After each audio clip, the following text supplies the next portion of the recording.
See, I look at what like Team Fatty piece is like how he said two opinions can be had, but there's only one objective truth.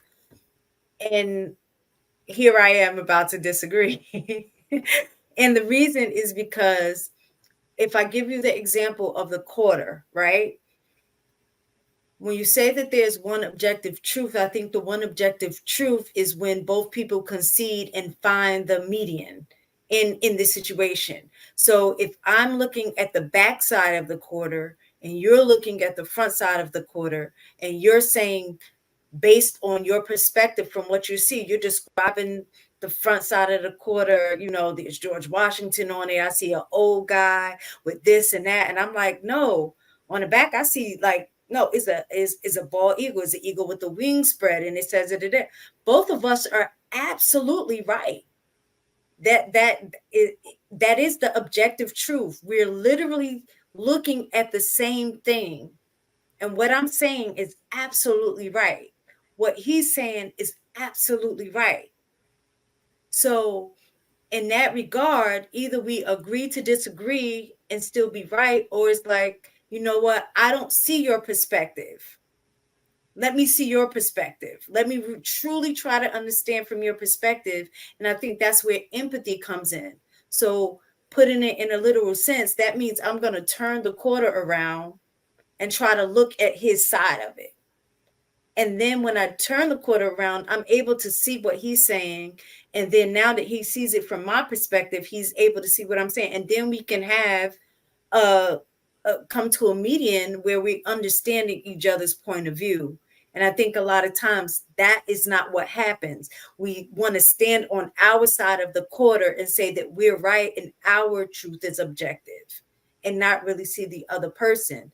But if we're trying to, let's say, come to a median, a median would be is, well, I don't necessarily see that part, but you know what part I do see? It is silver. So that becomes the objective truth that we can agree on, is that no matter which side that you look on, both sides are silver. And I think a lot of times we don't look for that connection. We're just stuck on our side of the coin and not the other person's. Yeah.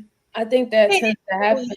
Yes, Oh, go I'm ahead. sorry. No, you go ahead because it's piggybacking. You just go ahead. I'm sorry. No problem. I was just gonna say, I think the reason why that happened because it goes back to respect, right? You have to respect the other person's perception of how they view things.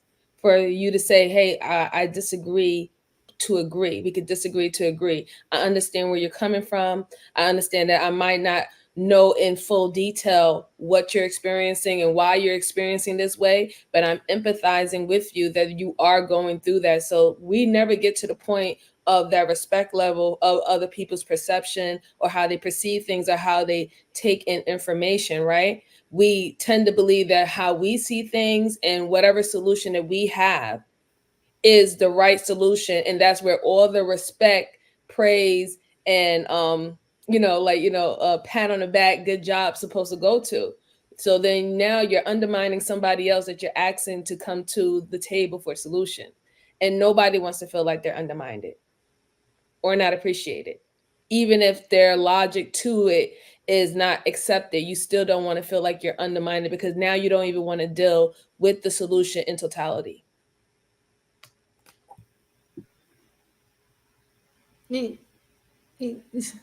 That's true. I mean, I guess it's kind of piggybacking off what she was saying. I think that I was looking at Isaiah, who's here every Friday. Yay, Isaiah! But one of the things Isaiah says is, I think women don't want to find a solution. I think it was, I can't remember. Go back to it or something in that nation. I hear it all the time. Women don't listen, but I think the problem is we're so busy focusing on the other person when we need to be focusing on ourselves, right? It's always okay, women. I think that where the problem comes in, and I'm gonna be honest with you, I think that women will listen if you two got your shit together.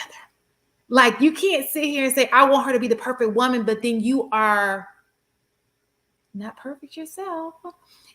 So when we start working on ourselves, and this is so when women start working on themselves and doing right, you can bring in a better mate, because then you're going to make that other person do right. And I said to the men, when you work on yourself and you do right, you can request a better mate because you have worked on yourself. Those men who have worked on themselves have pickings.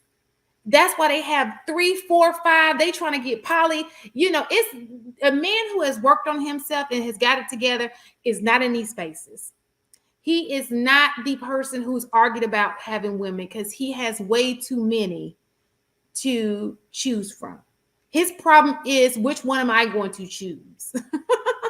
Okay, and they are doing everything that a man desires from a woman for this man. And so I say all that to say, not to bring anybody down. What I'm saying is, if you change your results, if you change who you are and you become that guy, you're going to have those women. Those women will fall in place. They really will. And that's assuming that you're not going after the toxic shit, because she's just toxic.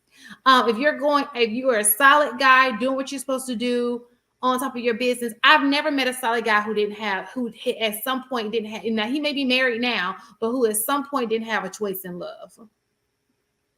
And they were good choices. So I'm just, and I would say that to the married men, y'all probably broke somebody's heart and y'all like, dang, she was a good woman, but this one, she just had what I needed.